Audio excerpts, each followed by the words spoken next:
তো হ্যালো বন্ধুরা, কেমন আছো তোমরা? আশা করছি খুব ভালো আছো। আমি তোমাদের সাথে মীর, আর তোমরা শুনছো দ্য মীর অডিও স্টোরিজ।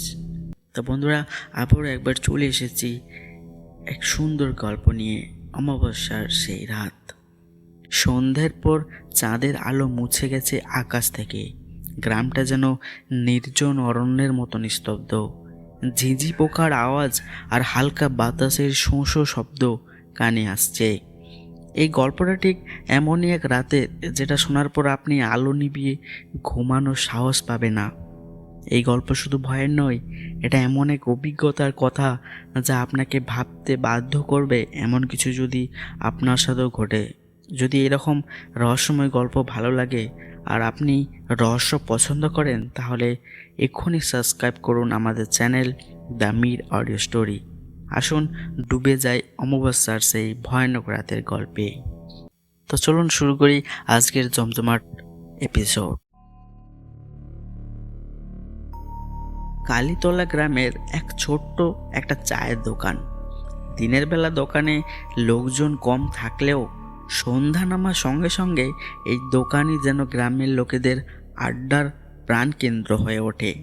আজকের রাতটা কিন্তু একটু আলাদা। এটা অমাবস্যার রাত, আর সেই রাতে চায়ের দোকানে জড়ো হওয়া সবাই অপেক্ষা করছে অনাথ খুড়োর জন্য। খুড়ো শুধু এক নাম নয়, তিনি গ্রামের রহস্য কথার জীবন্ত কিংবদন্তি। খুড়ো নাকি জীবনে এমন সব ঘটনা দেখেছেন যা শোনার পর কোনো মানুষই শান্তিতে ঘুমাতে পারে না। আজই সবাই জানে খুড়ো নিশ্চয়ই কিছু নতুন গা ছমছমে গল্প নিয়ে আসবেন। দোকানে বসে থাকা মোহন বলল, কই, খুড়ো এখনো আসলো না তো? এতক্ষণে তো চলে আসার কথা। বিপিন একটু মাথা চুলকিয়ে বলে উঠল, রে আজ তো অমাবস্যা, এই রাতে খুঁড়ো না এলে কি গ্রামের সব গল্প বন্ধ হয়ে যাবে যে। এই কথা কথোপকথন হতে হতে ঠিক তখনই দূর থেকে দেখা গেল খুড়োর আগমন। কাঁধে তার পুরনো ব্যাগ, হাতে বাঁশের লাঠি। ধীরে ধীরে চায়ের দোকানের দিকে এগিয়ে এলেন তিনি। খুড়োর মুখে চিলতে হাসি, চোখ সেই পুরনো রহস্যের ছাপ। দোকানে ঢুকেই বললেন, রামু, এক কাপ চা দে গরম। আজকে রাতটা বড়ই লম্বা হবে। রামু দ্রুত চা বাড়িয়ে দিল। খুড়ো গরম চায়ে এক চুমুক দিয়ে শুরু করলেন, আজ যে গল্পটা বলবো সেটা আমার জীবনের সব থেকে ভয়ঙ্কর অভিজ্ঞতার গল্প। সেই রাতটা আমি কোনোদিনও ভুলবো না।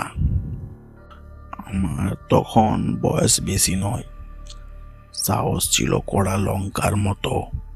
একদিন সন্ধ্যায় বন্ধু দীপু বলল, কালীতলার শর্টকাট রাস্তা দিয়ে গেলে আমরা অনেক সময় বেঁচে যাবে, কিন্তু সেই শর্টকাট রাস্তা দিয়ে যেতে হলে পার হতে হবে জমিদারের পুরনো অভিশপ্ত বাড়ির পাশ দিয়ে। লোকে মুখে শুনেছি ওই বাড়ির অনেক আগে এক ভয়ঙ্কর ঘটনা ঘটেছিল। কেউ বলে জমিদার নিজের পরিবারকে মেরে ফেলে নিজেই আত্মহত্যা করেছিলেন। আবার কেউ বলে জমিদার আর তার পরিবার সবাই কালো জাদুর শিকার হয়েছিল। আমি এসব কথাই পাত্তা দিইনি, শর্টকাট রাস্তা ধরে হাঁটতে শুরু করলাম। কিন্তু যত এগোতে থাকলাম মনে হতে লাগলো পরিবেশটা যেমন কেন বদলে যাচ্ছে। হঠাৎ দেখলাম জমিদার বাড়ির সামনে দরজায় দাঁড়িয়ে আছে একজন বৃদ্ধা। তিনি আমাকে ডাকলেন, এই ছেলে, থামো। সেই চেহারা এমন অদ্ভুত ছিল যে আমি ভয়ে পিছিয়ে যাচ্ছিলাম, কিন্তু তার কণ্ঠে এমন একটা আকুতি ছিল যা উপেক্ষা করতে পারলাম না।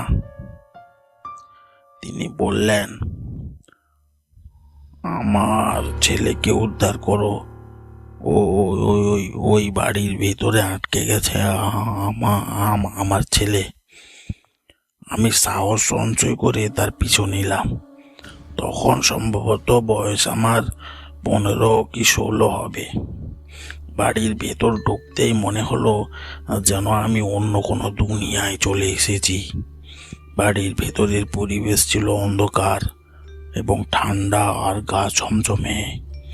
বৃদ্ধা আমাকে একটা ঘরের দরজা খুলে বললেন, এখানে দেখো, ও ওখানে আছে। মানে আমার ছেলে ওখানে আছে। একটা দরজা খুলে আমাকে বললো এ কথা সে। আমি আমি অত না বুঝে সুঝে ঘরের ভিতরে ঢুকে দেখি মেঝেতে একটা লাশ পড়ে আছে। আমি প্রথমে ভেবেছিলাম হয়তো মৃতদেহটা পুরনো, কিন্তু কয়েক সেকেন্ডের মধ্যে সেটা নড়ে উঠলো। আমার পা অবশ হয়ে গেল লাশটাকে দেখে। তারপরে দেখলুম লাশটা ধীরে ধীরে উঠে দাঁড়িয়ে আমার দিকে এগিয়ে যেতে শুরু করলো। আমি দেখেই তো পালানোর চেষ্টা করছিলাম, কিন্তু দরজার সামনে বৃদ্ধা দাঁড়িয়ে। তার চোখের গর্তের মতো ফাঁকা চেহারা দেখে আমার শরীরটা সেই সময় ঠান্ডা হয়ে গেল কেমন। কোনো মতে চিৎকার করে দরজা ঠেলে বেরিয়ে এলুম। পেছনে শুনতে পেলাম সেই বৃদ্ধার গলা। যখন আমি ছুটে পালিয়ে আসছিলুম, তখন সেই বৃদ্ধা আমাকে ফিরে বলল, তুমি ফিরে আসবে, আমার ছেলের অভিশাপ থেকে তুমি বাঁচতে পারবে না। এই বলে খুড়ো থেমে গেলেন। চায়ের দোকানের লোকজন নিস্তব্ধে তার গল্প শুনে কাঁপতে শুরু করেছে সেই মুহূর্তে। কেউ চুপচাপ চা শেষ করছে, কেউ একে অপরের মুখের দিকে তাকিয়ে বুঝতে চেষ্টা করছে গল্পটা আসলে কি ছিল। খুড়ো চায়ের শেষ চুমুক দিয়ে বললেন, এ ঘটনা যদি কারো মনে দাগ কাটে, তাহলে একদিন কালীতলার জমিদার বাড়ির সামনে গিয়ে দেখো, হয়তো এখনো সেই বৃদ্ধা কাউকে ডাকছে। তবে তবে সাবধান থেকো, অমাবস্যা রাতে ও পথে পা দিও না। এই বলে খুড়ো তার গল্প শেষ করলো। দোকানে পিনপিত নীরবতা, খুড়োর মুখে রহস্যময় হাসি। কেউ জানে না এই গল্পটা সত্যি নাকি তার মনের কল্পনা। কিন্তু আজকের রাতটা আর কারো সাধারণ থাকবে না। তো বন্ধুরা, আজকের গল্প এই পর্যন্তই। আপনাদের যদি এই গল্পটি ভালো লেগে থাকে তাহলে আমাদের চ্যানেলটি the Mir audio story subscribe করতে ভুলবেন না, এরকম আরও রহস্যময় গল্প শোনার জন্য। তো বন্ধুরা, পরবর্তী গল্পে এর থেকে বড় গল্প নিয়ে আসার চেষ্টা করব। আজকের মতো ধন্যবাদ।